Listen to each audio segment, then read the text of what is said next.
É bom estar com os irmãos aqui novamente. Obrigado pelo convite.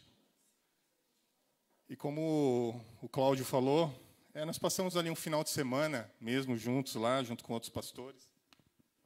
Tipo naquele processo, sabe, do Tropa de Elite. Sobrevivemos. E graças a Deus, o Senhor Deus tem nos escolhido a todos nós. Sou muito grato a essa igreja, tenho aqui muitos amigos, o pastor Cláudio, está ali o Carlos ali, né? E o bispo Eliseu, entre muitos irmãos.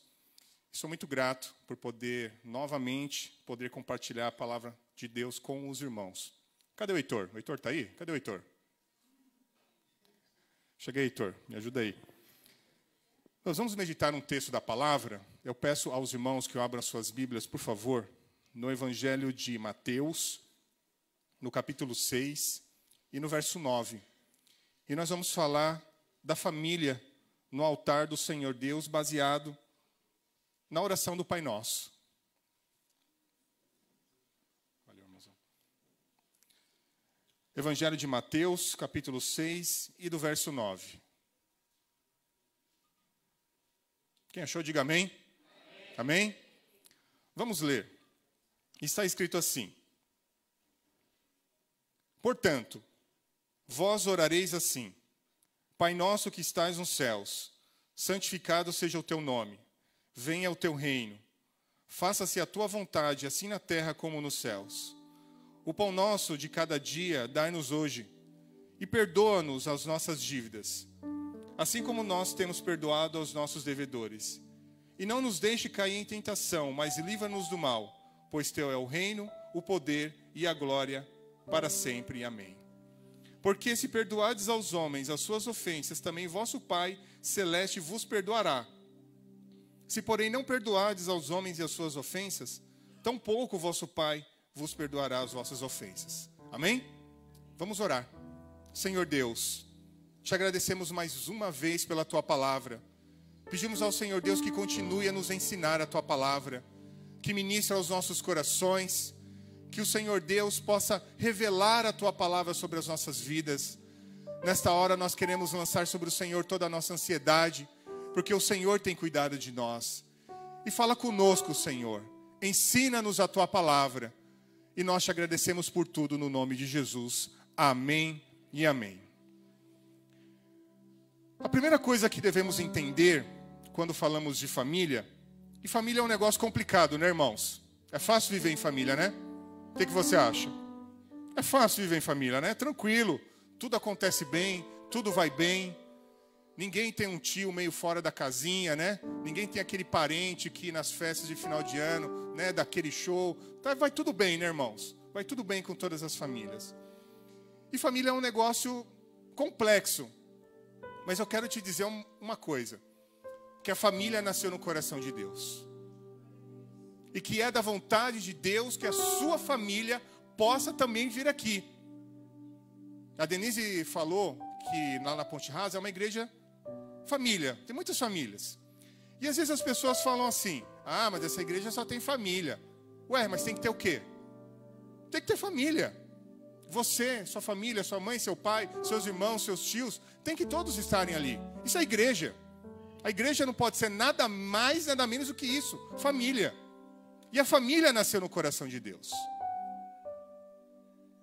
E nós vamos falar da família baseada na oração do Pai Nosso. Primeiramente, nós devemos entender que nós estamos falando de relacionamento. Quando você olha para a sua família, você tem que se relacionar com ela. Amém? Relacionamento. Dia a dia. Compartilhar coisas. E a oração do Pai Nosso não é isso? Você compartilhar com Deus, um relacionamento com Deus. Família não é isso? Nós não devemos ter um relacionamento profundo com Deus? Nós devemos entender também que nós estamos falando de um princípio que não pode ser trocado ou substituído. Quem pode substituir a sua família? A não ser Ele. Quem pode ficar no lugar da sua família? Alguém vai substituir a sua família? A não ser Ele. Alguém pode trocar de lugar com a sua família e está tudo bem? Família é insubstituível, irmão. Relacionamento com Deus é insubstituível. Devemos entender isso. Você não pode colocar outra coisa no lugar. Devemos entender que nós estamos falando de algo que não pode ser negligenciado. O seu relacionamento com Deus não pode ficar em segundo lugar. Assim como a sua família também não pode ser escanteada. Muitos crentes perdem muito porque deixam a família de lado. Não pode. Sua família tem que estar no altar de Deus. Deus em primeiro lugar, a família, meu irmão. Sua família não pode ser negligenciada por nada, por questão nenhuma. Prioridade para a sua família, para o seu relacionamento conjugal, para o seu relacionamento com os seus filhos, para o seu relacionamento com os seus pais. Isso é prioridade, meu irmão. E aí começa a namorar, esqueceu que tem pai e mãe. Isso é ridículo, não é, irmãos? É feio, não é? Não tem nada a ver isso. Então nós devemos colocar as coisas em seu devido lugar. Quando nós falamos da oração do Pai Nosso, nós estamos falando de relacionamento. Quando nós estamos falando de família, nós estamos falando de relacionamento. Amém? Primeira coisa que nós devemos entender é isso. Para falar do Pai Nosso, eu quero mencionar alguns versículos que vieram antes. E aí Jesus entra no Pai Nosso. Ele disse assim primeiro: guardai-vos de fazer as vossas esmolas diante dos homens, para serdes vistos por eles. Aliás, não tereis galardão junto do vosso Pai que está no céu. O que nós estamos fazendo, nós não devemos fazer para ser visto pelos outros. Da mesma maneira que estamos com a nossa família aqui, é a mesma coisa em casa. Eu não sou um personagem na igreja que tem a minha família para ficar mostrando para os outros. E em casa eu sou outra pessoa. O que eu sou, eu sou. Então eu não devo ser um personagem. Não, a minha família tem que ser o exemplo. Irmãos, a minha família tem que ser o que ela é. Eu sou crente, sou cristão. Eu sou cristão dentro de casa e sou cristão na igreja. Não muda. Sou cristão lá no trabalho também, na vizinhança, jogando futebol. Sou cristão em qualquer lugar. O relacionamento que eu tenho com a minha família, eu tenho em qualquer lugar. Você já viu aquele marido que pega o celular e esconde da mulher? O cara coloca a senha, coloca outra senha e coloca a senha. E aquela esposa que também esconde tudo do marido do celular? Pois bem, eu acho totalmente comum a esposa ver o celular do marido, o marido da esposa, e qual que é o problema nisso? Tem alguma coisa para esconder? E por aí vai, meu irmão. O que eu sou, eu sou. Não posso querer mostrar algo que eu não sou. Isso é relacionamento, isso é família. Então Deus tem nos ensinado isso através de sua palavra. E Jesus Cristo, como ele continuou a ensinar, ele diz o seguinte: quando, pois, deres esmola, não faças tocar trombeta diante de ti, como fazem os hipócritas nas sinagogas e nas ruas, para serem glorificados pelos homens. Em verdade vos digo que já receberam o seu galardão. Mas quando tu deres esmola, não saiba a tua mão esquerda o que faz a tua mão direita, para que a tua esmola seja dada em secreto. E teu Pai que vem em secreto, Ele mesmo te recompensará publicamente. Jesus, Ele não está condenando a oração nem os jejuns. Não devem esses, porém, serem aproveitados para demonstrações públicas. Eu não devo apenas parecer, eu devo ser. Eu não devo aparecer algo para os outros. Cristo fez essa obra em mim, então o que Ele fez em mim, eu estou externando. Eu não sou um personagem. Todos os títulos que nós possamos ter, da forma eclesiástica, irmãos, não é um personagem, não é uma máscara. Nós somos o que somos. Então, o que Cristo fez em sua vida, você deve externar. Você não deve parecer, você deve ser. Crente fala como crente. Crente escreve como crente. Crente pensa como crente. Crente age como crente. Ele não finge ser crente. Nós não somos agentes secretos de Jesus. Nós somos crentes em Cristo Jesus. É isso que Jesus está ensinando aqui no texto. Vocês não devem aparecer para os outros. Vocês devem ser.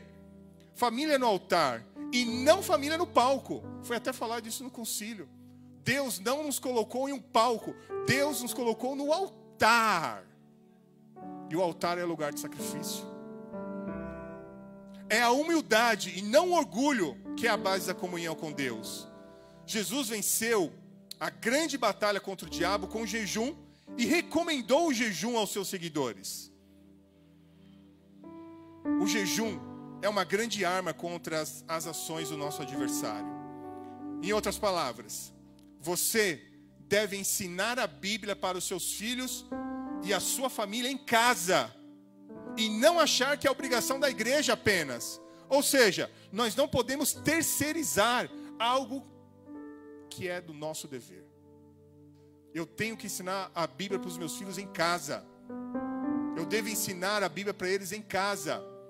Eu devo ensinar o que é oração para eles em casa. E não achar que é obrigação da escolinha dominical. É obrigação de todo crente reunir a sua família e falar do amor de Deus. É sua obrigação, é minha obrigação, irmãos. Dentro de casa, falar do amor de Deus. Evangelizar os nossos filhos. A palavra fala que enquanto você está indo no caminho, para você ensinar a palavra. Quando você estiver na mesa jantando, para você falar da palavra. Irmãos, nós adoramos falar de política com os filhos. Adoramos que o nosso filho torça para o mesmo time que a gente. Mas e Jesus em tudo isso? Nós devemos verdadeiramente evangelizar os nossos filhos em casa. Aí você pode me dizer, pastor, só eu sou crente em casa. Aí eu vou te dizer, se só você é crente em casa, Deus escolheu a pessoa certa. Levantar a sua vida para evangelizar aqueles que estão dentro da sua casa. Se é só você crente, glória a Deus por isso, porque Deus começou uma grande revolução na sua casa, usando a sua vida para a honra e para a glória do nome dele. Amém? Você pode dar um glória a Deus por essa palavra? Amém? Estamos todos aqui. E quando orardes, não sejais como os hipócritas, pois eles se comprazem em orar de pé nas sinagogas e as esquinas das ruas, para serem vistos pelos homens. Em verdade vos digo que já receberam o seu galardão. Mas tu, quando orardes, entra no teu aposento, e fechando a tua porta, ora a teu pai que está em secreto, e teu pai que vem em secreto te recompensará publicamente. Esta é a fórmula. É o caminho. Você fechar a porta do seu quarto, orar em segredo com Deus. Sabe do que isso fala? Isso fala de se blindar de tudo, de deixar tudo do lado de fora, de deixar a todos do lado de fora, para simplesmente buscar aquele que é poderoso para te dar além daquilo que você pensa ou você está pedindo.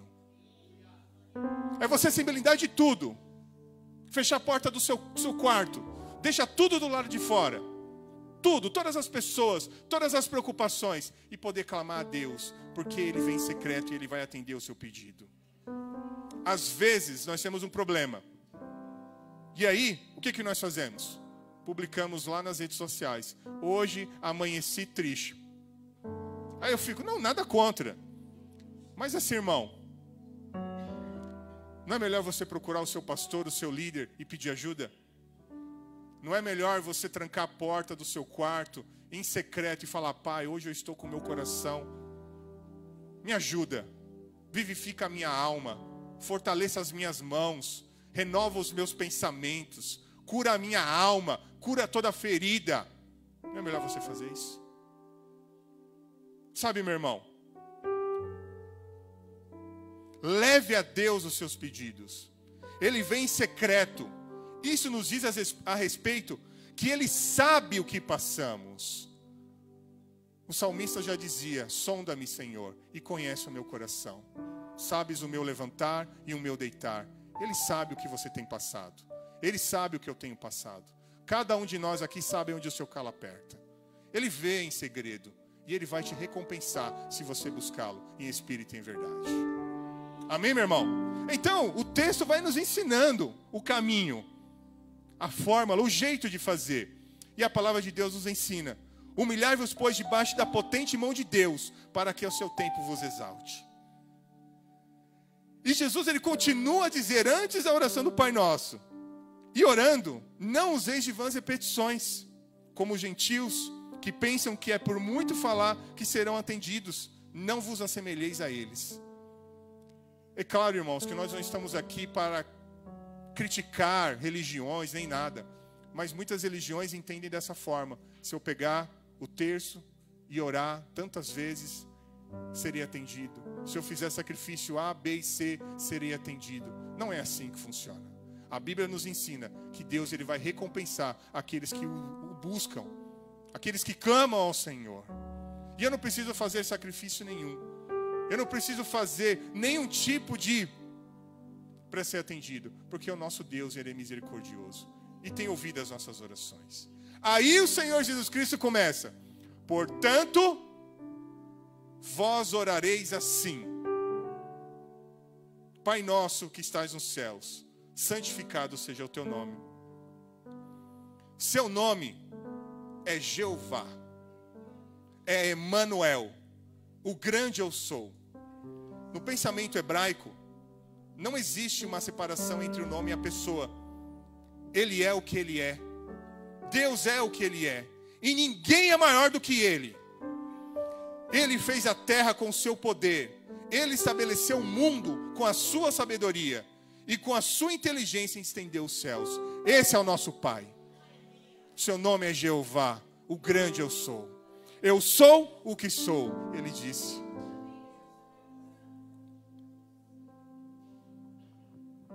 Porque assim diz o Senhor, que tem criado os céus, o Deus que formou a terra e a fez, ele a confirmou. Não a criou vazia, mas a formou para que fosse habitada. Eu sou o Senhor e não há outro. Santificado seja o teu nome. Significa que os seus filhos devem demonstrar quem ele é. E o nosso Deus é santo, santo, santo. No livro dos Salmos está escrito assim, 23. Guia-me nas veredas da justiça por amor do seu nome. E aí, isso me faz pensar que Deus nos leva à santidade, porque ele é santo. Ou alguém acha aqui que quando você levantou sua mão, aceitou Jesus Cristo, aí Deus olhou para você e pensou assim: vou deixar ele desse jeito mesmo.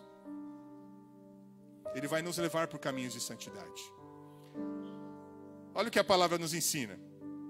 Portanto, se a tua mão ou teu pé te escandalizar, corta-o e atira-o para longe de ti. Melhor é entrar na vida coxo ou aleijado do que tendo duas mãos, os dois pés e seres lançado no fogo eterno. Se o teu olho te escandalizar, arranca-o e tira-o para longe de ti. Melhor te é entrar na vida com um só olho do que tendo os dois seres lançados no fogo do inferno. Existem certas coisas que não valem a pena. Certas amizades não valem a pena.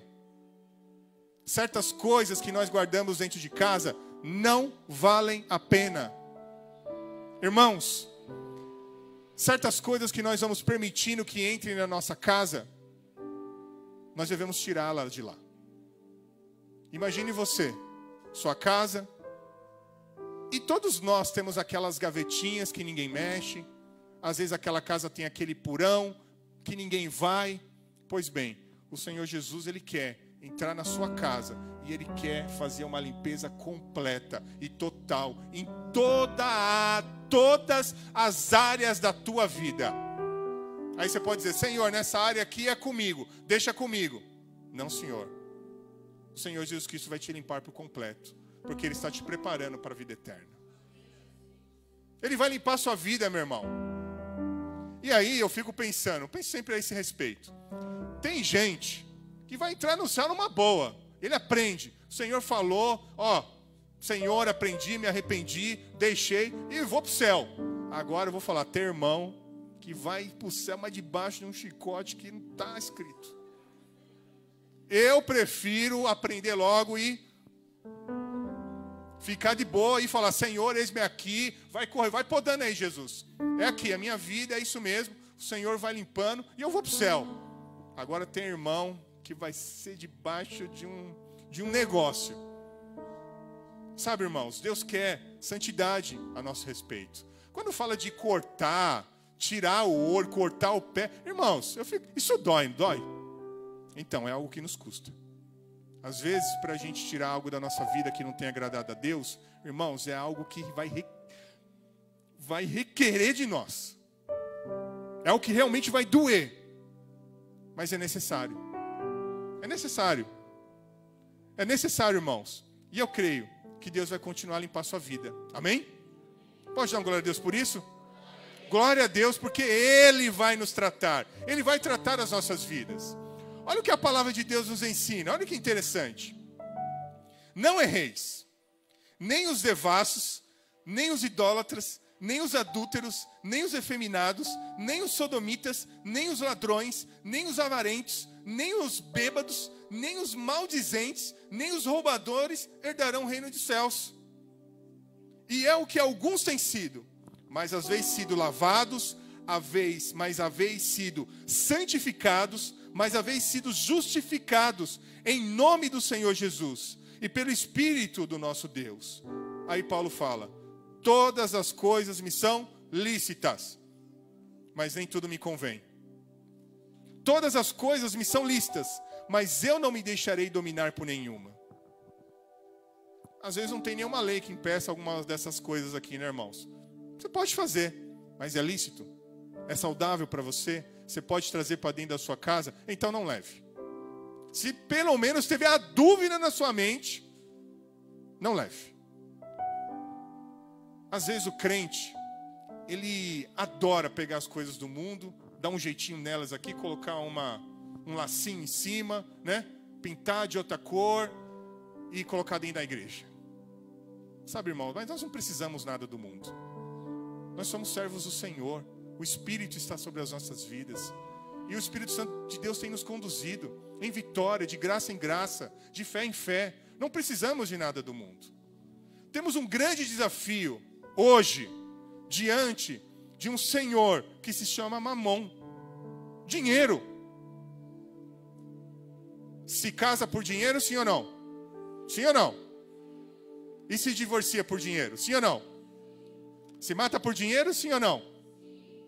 Então, às vezes nós criamos o nosso filho para ele ser um profissional, ganhar dinheiro.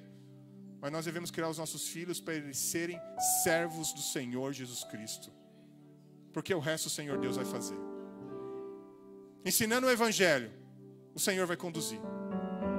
É claro que a educação, o dia a dia, né? Mas o Senhor Deus vai cuidar das coisas. Ele vai conduzir as coisas. O Senhor Jesus Cristo continuou a dizer: venha o teu reino, seja feita a sua vontade, assim como ela é no céu. Só Deus pode implantar o seu reino. O reino dos céus, eu quero falar aqui simplesmente do reino dos céus em dois aspectos, de uma maneira bem simples, do presente e do futuro. Do presente, porque ele se manifesta onde nós estamos. A adoração, aonde estamos, o reino de Deus se manifesta, porque somos a igreja. E o reino dos céus tem se manifestado aqui, porque somos a igreja do Senhor. As nossas famílias têm que manifestar o reino dos céus. As nossas famílias, quem somos, né? O nosso estilo de vida tem que manifestar o reino dos céus. O reino dos céus, ele vai se manifestar definitivamente quando Cristo voltar. E esta é a maior expectativa do crente, a volta de Jesus Cristo. Essa deve ser a maior alegria do crente, se encontrar com Jesus Cristo. Pode ser casar também, mas casar está um pouquinho abaixo. Em primeiro lugar, vem se encontrar com Cristo. Amém? Posso ouvir um glória a Deus dos solteiros? Um glória a Deus dos solteiros, posso ouvir? Sim. Glória a Deus. E dos casados também? Amém, é isso aí. A Bíblia, ela nos fala muito a respeito do reino. Do reino de Deus e o reino das trevas. Aí, meu irmão, nós vamos fazer uma separação aqui. Reino de Deus, reino das trevas. E aí eu vou te perguntar, o que você vai deixar influenciar a sua casa? O que você vai deixar influenciar o seu casamento? O que você vai deixar influenciar seus filhos? O que você vai deixar influenciar a sua igreja? O trabalho das suas mãos, as suas finanças, os seus recursos, a sua saúde, será influenciado pelo quê? E aí nós vemos em Colossenses 1:12, dando graças ao Pai, que vos tornou dignos de participar da herança dos santos, no reino da luz, pois Ele nos resgatou do domínio das trevas e nos transportou para o reino de seu Filho amado. O que é o reino? O reino, ele é constituído de um rei e seus súditos. Então a vontade do rei deve permanecer. E quando nós falamos sobre a vontade do Pai, não é a nossa. Amém? Não é a nossa. Não é a minha vontade sendo feita, mas é a vontade de Deus. Jesus Cristo, Ele nos ensinou muito a respeito disso. Porque a humildade, ela não está relacionada à falta de bens. Não é porque somos pobres, somos humildes. Não, senhor. Tem muito pobre e muito arrogante, não é? Então não está relacionado a isso. Humildade está relacionada a você se dobrar à vontade de Deus. Não a minha, mas a vontade de Deus sendo feita na minha vida. Não a minha vontade, mas a vontade de Deus sendo feita dentro da minha casa. No meu relacionamento, nos relacionamentos que eu vou ter, nas amizades que eu vou ter, o reino de Deus, a vontade de Deus sendo feita. Irmãos, quantos crentes têm perdido bênçãos, têm deixado o inimigo entrar dentro da sua própria casa, com tanta influência, com tanta coisa. O inimigo é muito sujo, irmãos. Minha irmã, se a senhora adora uma novela, saiba que muitas vezes o inimigo vai usar as novelinhas também para ir plantando aquelas coisinhas dentro de casa. Meu amado varão, se você gosta dos filmes aí, dos heróis, tem um monte de porcaria também. Um monte de coisa. Se você gosta de um esporte, irmão, o esporte está cheio de mau exemplo. Muitos maus exemplos. Se você gosta de política, nem vou falar. Nem vou falar. Se você gosta de mau exemplo.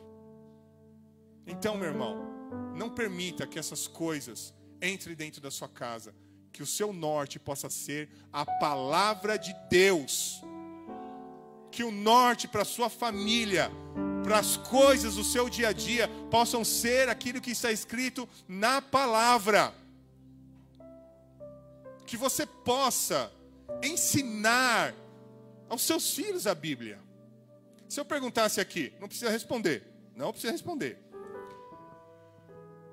Quantas vezes você leu a Bíblia essa semana? E aí vai ter sempre aquele, não, pastor? Hoje agora. Inclusive foi quando você leu. Foi a primeira vez que eu li a Bíblia essa semana, foi hoje. Eu vou dizer para você, que vergonha. Que vergonha. A Bíblia deve ser o nosso norte. Como que eu vou ensinar para os meus filhos a Bíblia se eu mesmo não sei?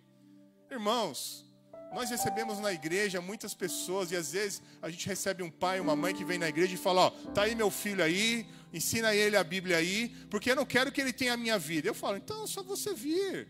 Vem também ser feliz aqui na igreja, né? Às vezes os pais vêm na igreja, largam os filhos aí, porque os filhos têm que aprender a Bíblia, mas ele mesmo não quer. Que isso não possa acontecer no nosso meio. A gente não pode ensinar algo para os nossos filhos que a gente não conheça. A gente não pode dar um exemplo para os filhos de algo que a gente não seja, que a gente não tenha em nossa essência. Amém, meu irmão? Então a vontade do Pai tem que ser feita no nosso meio. E aí ele diz, o pão nosso de cada dia nos dai hoje. Deus sabe aquilo que precisamos. A gente precisa crer nisso. Deus sabe aquilo que precisamos. Ele sabe aquilo que passamos no dia a dia. E aí o Senhor Jesus Cristo, ele disse o seguinte: por isso vos digo, não andeis cuidadosos quanto à vossa vida, pelo que haveis de comer ou pelo que haveis de beber, nem quanto ao vosso corpo, pelo que haveis de vestir. Não é a vida mais do que o mantimento, e o corpo mais do que o vestuário? Olhai para as aves do céu, que nem semeiam, nem cegam, nem ajuntam em celeiros, e vosso Pai Celestial as alimenta. Não tendes vós muito mais valor do que elas? Alguém já viu aqui algum passarinho construindo um celeiro enorme e colocando lá as sementes? Alguém já viu aqui isso acontecer? Mas Deus alimenta. Nós não valemos mais. Irmãos, o texto está falando de você crer que Deus vai sustentar a tua vida. É isso que a palavra está falando aqui. É isso que Jesus Cristo quer ensinar. Deus vai prover aquilo que vocês precisam. É isso que o texto está falando. Vocês perceberam como funcionava o maná? Nessa meditação, o maná vinha uma vez por dia. Amém? E ele vinha lá. Quando eles acordavam, já estava lá. E eles não podiam guardar de um dia para o outro, senão estragava. Era um exercício diário de confiança. Quando eu acordar, o maná vai estar lá. Interessante, não é? Como Deus educou aquela geração. E da mesma forma Ele faz sobre nós. Porque Jesus Cristo, Ele é o pão vivo que desceu do céu. O próprio Cristo, Ele é o nosso alimento. É tudo o que precisamos. É o Senhor Jesus Cristo. Aí você pode me dizer, irmão, e o trabalho? Aí eu vou te dizer, pode ir à luta, porque o Senhor é contigo. Ele vai te dar aquilo que você precisa. O pastor queria fazer uma faculdade para melhorar de vida. O Senhor é contigo, vai à luta, porque Ele vai abrir uma porta para você estudar, se formar e trabalhar e ganhar o seu sustento, irmão. Ô pastor, estou desempregado. Meu irmão, Ele é aquele que abre porta onde não tem porta. Pastor, eu queria um emprego melhor. Pois vá à luta, meu irmão, porque o Senhor, Ele abre porta, Ele abençoa, Ele provê aquilo que precisamos. Vai à luta, porque o Senhor é contigo. Qual de vós poderá com todos os seus cuidados acrescentar um côvado à sua estatura? E quanto ao vestuário, por que andais solícitos? Olhai para os lírios do campo, como eles crescem, não trabalham nem fiam. E eu vos digo que nem mesmo Salomão, em toda a sua glória, se vestiu como qualquer um deles. O Senhor Jesus, mais uma vez, usando uma simples planta, um lírio, com toda a sua beleza, que cresce hoje aqui, amanhã murchou e acabou. E Ele disse, nem mesmo Salomão, que foi simplesmente o cara mais sábio, conseguiu, com a sua sabedoria, se vestir como qualquer um deles. E Jesus Cristo está ensinando aquela geração, eu vou prover aquilo que vocês precisam. Eu vou dar o vestuário e a beleza necessária para vocês viverem o dia a dia. Sabe, meu irmão, nós poderíamos fazer como aquela geração, confiar no Senhor, crer, simplesmente crer, que Ele vai prover todas as coisas. Não andeis, pois, inquietos, dizendo, que comeremos, ou que beberemos, ou com que nos vestiremos. Você conhece alguém ansioso? Eu levantaria, irmão, as duas mãos e os dois pés se eu pudesse agora. E parece que essa questão, parece que ela é do nosso cotidiano, não é? Você ser ansioso. Porque a nossa geração, ela foi educada a ter as coisas no imediato. Ó, comecei a trabalhar aqui, que eu quero ser já o CLC da empresa. Comecei com salário mínimo, amanhã eu quero ganhar 10 conto, 20 conto. Né? E nós temos essa questão do imediato. Quero ter um carro, quero ter a casa, quero fazer isso, quero viajar não sei para onde. Lembra que eu falei das redes sociais? E as redes sociais, irmãos, eu vou falar para você, né? É um bando de mentiroso, né, irmãos? Aí a gente vê aquelas viagens, a gente vê os pratos de comida, aí eu fico olhando aqui, eu falo, meu, vocês estão em que mundo, cara? Isso aqui é o Brasil, meu. Aqui nós estamos na Zona Leste, desculpa, aqui nós estamos em Guarulhos, meu. Eu sei do que eu estou falando. Um bando de mentiroso. E a gente vai pensando naquela questão do imediato. É hoje. É agora. É o máximo. Sabe, meu irmão? Vou te dar um conselho. Confia no Senhor. E Ele vai acrescentar aquilo que você precisa no dia a dia. Ele vai acrescentar no dia a dia aquilo que você precisa. Nem a mais, nem a menos.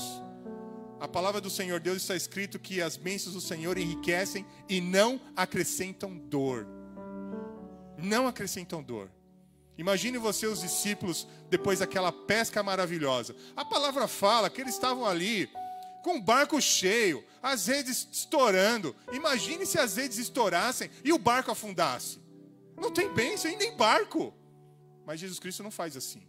Ele dá a bênção na medida certa, no tempo certo, para você poder dividir. Então, quando Ele for te abençoar, Ele vai te abençoar e Ele vai fazer esse negócio ser uma bênção tão grande que vai abençoar as pessoas que estão ao seu lado. O Senhor abençoa dessa forma. A bênção do Senhor o enriquece e elas não acrescentam dor. E Ele fala assim, porque todas essas coisas os gentios procuram. De certo, o vosso Pai Celeste bem sabe que necessitais de todas essas coisas. Mas buscai primeiro o reino de Deus e a sua justiça, e todas essas coisas vos serão acrescentadas. Irmão, você não vai precisar correr atrás de bênção. As bênçãos vão te alcançar. Não é o fato de você correr atrás delas. Elas vão te alcançar naturalmente, diariamente. Quando você colocar o seu coração em Deus, em buscar o reino, buscar a santidade, colocar as coisas em seu devido lugar, colocar a cada coisa em seu devido lugar. Lembra que eu falei para os irmãos que às vezes nós temos um porão em casa, né? Uma gavetinha que ninguém abre. Sabe, o Senhor Deus quer colocar as coisas em seu devido lugar. E a família, ela não pode ser negligenciada, ela não pode ser trocada por outras coisas. O seu relacionamento com Deus não pode ser trocado por nada. O Senhor Jesus Cristo continuou a ensinar a respeito do Pai Nosso. Esse aqui é um ponto bem interessante, né? E depois desse ponto nós já vamos para o final.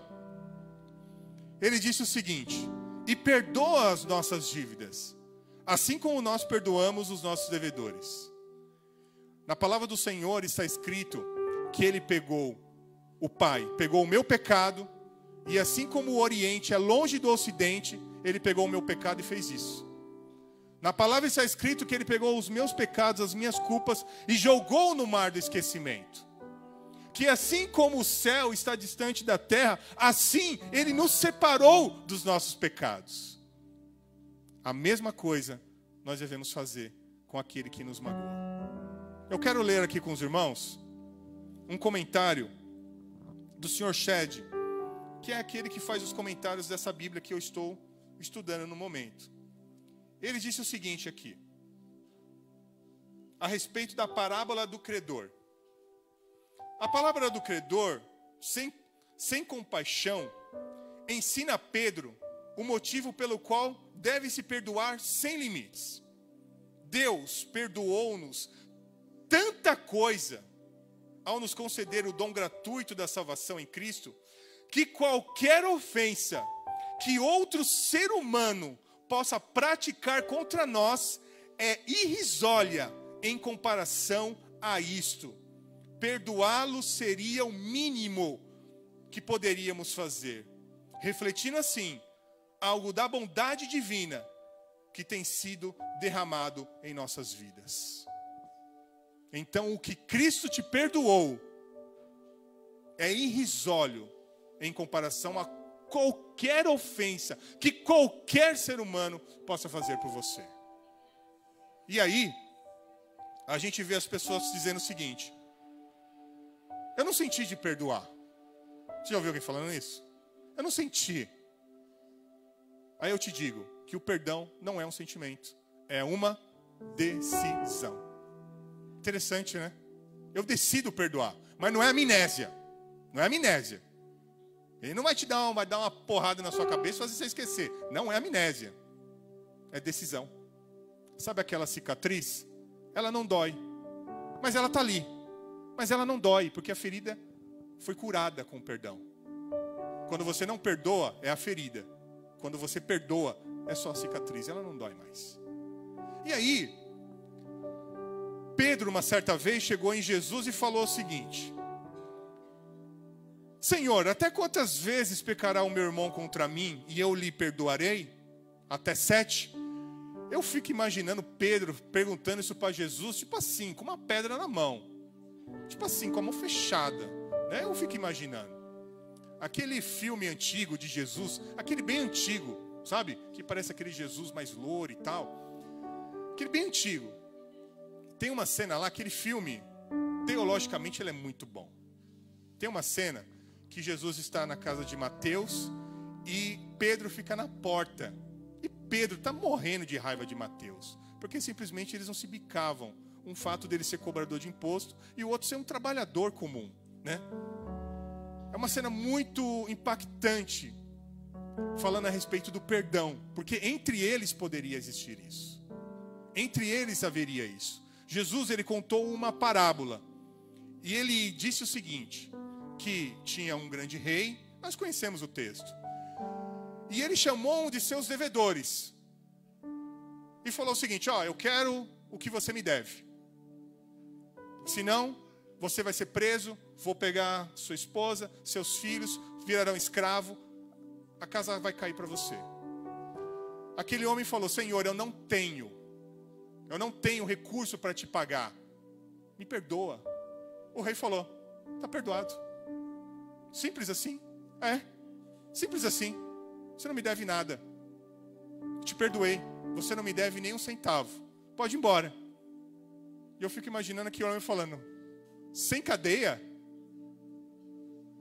Meus filhos não serão vendidos? Não serei prejudicado? Posso ir embora?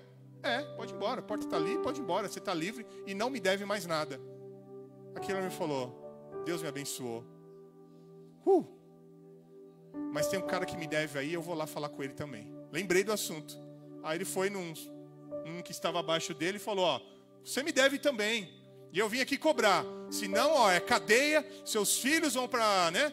Vão ficar presos, sua mulher vai ser escrava e a casa vai cair para o seu lado. Aí o cidadão falou, eu não tenho como te pagar. E aquele homem pegou pelo pescoço, o texto fala, pegou pelo pescoço e foi à justiça e todos os seus direitos e a raiva e a ira, né? E eu tenho o meu direito, e foi para cima do cidadão. Quando o rei ficou sabendo, chamou o cidadão perdoado e falou, meu, eu não te perdoei. Você não deveria fazer a mesma coisa? É uma comparação com o que Cristo fez, com o que eu deveria fazer. É uma comparação. E aí, irmãos, eu fiz as contas. Eu fiz a conta de quanto ambos deviam um ao outro. Sabe quanto? Aqui em reais. Sabe quanto aquele primeiro devia para o rei, direto para o rei? Eu vou falar aqui para os irmãos. Cerca de 10 mil reais. É um bom dinheiro? 10 mil reais é um bom dinheiro. Mas eu acredito que não vai quebrar ninguém aqui, né? Ah, me quebrou, nunca mais vou conseguir nada na minha vida. 10 mil reais é uma dívida pagável, né? Agora, sabe quanto esse era o valor que aquele mais pobre devia para o que estava acima? Agora você sabe quanto que aquele empregado mais de uma patente maior devia? 10 milhões. Dá para te quebrar? Então, uma dívida de 10 milhões foi perdoada. E ele não quis perdoar uma dívida de 10 mil. O que eu concluo com isso, irmãos, é o seguinte. Nenhum de nós, preste atenção nisso, nenhum de nós, teria condição de pagar a Cristo um pecado sequer. Um pecado que você cometeu, um só, você não teria condição de pagar. Imagine toda a multidão de pecados durante toda a sua vida. Imagine toda a multidão de pecados de toda a humanidade. Foi o que Cristo suportou na cruz do Calvário e perdoou as nossas vidas. E na oração do Pai Nosso, Ele ensina que nós devemos perdoar, assim como nós perdoamos os nossos devedores. Irmão, se você não perdoar aquele que te fez um mal, irmão, sua oração não passa desse teto aqui. Não passa desse teto. E aí nós vemos dentro da igreja, irmãos, tanto rancor, Aí nós vemos dentro do núcleo familiar, aquele irmão que não fala com o irmão, aquela tia que não fala não sei com quem, aí brigou com o avô, brigou não sei com quem. Aí você vai vendo entre as famílias, irmãos, quanta contenda há. E nós devemos justamente fazer o contrário, agir como o Senhor nos ensinou, como Deus nos ensinou. É a oração básica. Lembra que nós falamos que a oração do Pai Nosso é uma oração de relacionamento? Esse é um exercício diário que você vai ter que ter. O senhor Billy Graham, em uma das suas falas, perguntaram para ele qual que era o sucesso do casamento dele, de tantos anos. E ele disse assim: eu e a minha mulher somos bons em perdoar. Por quê? Todo dia ela tem que me perdoar alguma coisa que eu fiz. E quase nenhum dia eu tenho que perdoar o que ela me faz. Porque elas são perfeitas, né? As irmãs são perfeitas. Então, né, a gente já entendeu esse contexto. Vocês, né, perdoem a gente, por favor. Nós somos assim, perdoem a gente. Agora as irmãs não, as irmãs estão voando, estão em outro patamar. Estão em outro patamar. Quase nada, irmãs são perfeitas, maravilhosas, já acordam com o cabelo escovado, né, maquiadas, são perfeitas em tudo. Então Jesus Cristo, Ele nos ensinou a questão do perdão. E o perdão dentro do núcleo familiar, ele é extremamente importante. Eu quero concluir essa ministração dizendo exatamente como o Senhor nos ensinou. E não nos deixe cair em tentação, mas livra-nos do mal, pois teu é o reino, o poder e a glória para sempre. Que o Senhor Jesus Cristo guarde a tua vida, te livre de todo o mal. Que o Senhor Jesus Cristo livre a tua alma da apostasia. Que Ele livre a tua família de todos os perigos. Que Ele livre as nossas vidas, sabe, meu irmão, de todo mau encontro, de todo homem mau, de toda mulher má. Que Ele livre as nossas vidas, os nossos filhos, de todo acidente, de todo incidente. Que Ele possa guardar a nossa alma da apostasia, de nos esfriarmos espiritualmente. Que Ele possa fortalecer a tua vida em Cristo Jesus. Que Ele possa renovar a tua vida em Cristo Jesus. E que você possa ter visão de águia e voar mais alto. Que Ele verdadeiramente possa sustentar a tua família. Sobre a vida dos irmãos aqui da igreja de Guarulhos, eu declaro a paz do Senhor. Eu declaro o renovo do Espírito Santo de Deus sobre o ministério dos irmãos. Eu declaro a unção de prosperidade, de crescimento sobre a vida dos meus irmãos, no nome de Jesus. Vamos orar mais uma vez? Vamos colocar o nosso coração em Deus mais uma vez e buscar a presença do Senhor. Que verdadeiramente a oração do Pai Nosso, ela possa ser verdade em tua vida. Que a oração do Pai Nosso, que cada ponto que nós aprendemos aqui, que ela possa cumprir-se em sua vida, que ela possa ser verdade em teus dias. Que o Senhor possa conduzir a tua vida, que Ele possa guiar a tua família, que Ele possa conduzir o trabalho das tuas mãos, no nome de Jesus. Feche os seus olhos, vamos orar. Pai Santo, Pai amado, mais uma vez em tua presença, nós queremos levantar as nossas vozes, e nós te agradecemos por tudo que o Senhor Deus tem feito por nós. Obrigado por nos chamar à graça. Obrigado por perdoar os nossos pecados. Obrigado, Senhor Deus, por curar as nossas feridas. Obrigado, Senhor, por sustentar as nossas vidas dia após dia. Senhor, contempla cada coração, cada vida. Contempla cada família, Senhor. Entra com providência em cada casa, em cada causa, Senhor. Senhor, livra-nos de todo mal. Guarda a nossa alma de toda apostasia. Livra a nossa família de todo mal, no nome de Jesus. Senhor, se há alguma seta, algum levantar do adversário, do reino das trevas contra as nossas vidas, Senhor, que caia por terra no nome de Jesus. Toda enfermidade nós repreendemos no nome de Jesus. Toda enfermidade na alma, no coração, traga cura, Senhor. traga restauração sobre cada lar, sobre cada vida. Senhor, restaura casamentos, abençoe os relacionamentos entre os pais e filhos, Senhor. No nome de Jesus, que o Senhor Deus possa renovar as vidas, que o Senhor Deus possa renovar as forças, que o Senhor possa dar novo ânimo, no nome de Jesus. Senhor, sobre esta igreja, sobre a vida do pastor Cláudio, sobre sua família, sobre os meus irmãos aqui da igreja de Guarulhos, nós declaramos a tua bênção e a tua glória, Senhor. Declaramos o teu renovo para a honra e para a glória do teu nome, sobre a vida de cada lar dos meus irmãos, aqui da igreja de Guarulhos, da igreja de Ponte Rasa, nós declaramos a tua unção, a unção que quebra o jugo, Senhor. Está escrito na tua palavra, que a tua bênção enriquece e não acrescenta dor. Senhor, vai na nossa frente, toma o direcionamento, a direção.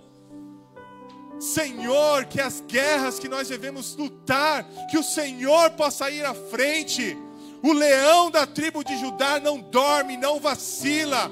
Nós cremos um Deus que move o impossível, um Deus que abre porta onde não tem porta, um Deus que nunca perdeu uma batalha. Senhor, continue à frente do teu povo, continue à frente da tua igreja, sustenta as nossas vidas, Senhor, sustenta a tua igreja, a tua noiva, continue a limpar as nossas vidas, continue, Senhor Deus, a conduzir a tua igreja. Espírito Santo, lava a nossa mente, lava o nosso coração, transforma-nos, Senhor, segundo a tua palavra, segundo a mente de Cristo. Senhor, restaura as nossas vidas, para a honra e para a glória do teu nome. Senhor, que possamos ver os teus sinais no nosso meio, cura, que possamos ver vidas sendo libertas das prisões do adversário, Pai. Que possamos ver a tua igreja cheia de pessoas compromissadas contigo, que tem a marca do Cordeiro sobre as suas vidas. Senhor, sobre o teu povo, sobre a tua igreja, que é a marcha triunfante, declaramos a tua glória. Caminharemos em vitória, de fé em fé, de glória em glória, para a honra e para a glória do teu santo nome. Renova as nossas vidas, renova a nossa fé em ti, restaura, ó Pai, restaura desde o mais novo das crianças, livra os teus pequeninos de todo mal, livra de toda influência mundana, maligna. Senhor, guarda os jovens de todo mal. Tantos pratos são oferecidos, Senhor, desperta o teu povo, desperta as nossas vidas para viver o verdadeiro evangelho, para viver segundo a tua palavra. Senhor Deus, nós te agradecemos por tudo, te agradecemos pela tua palavra e declaramos a tua bênção sobre a tua igreja, em nome do Pai, do Filho e do Espírito Santo de Deus. Amém e amém. Glória a Deus. Glória a Deus pela tua vida, meu irmão. Agradeço mais uma vez aos irmãos, pastor Cláudio, aos meus amigos. Agradeço aos irmãos pelo convite. Que Deus possa abençoar os irmãos com essa palavra, no nome de Jesus. Aleluia.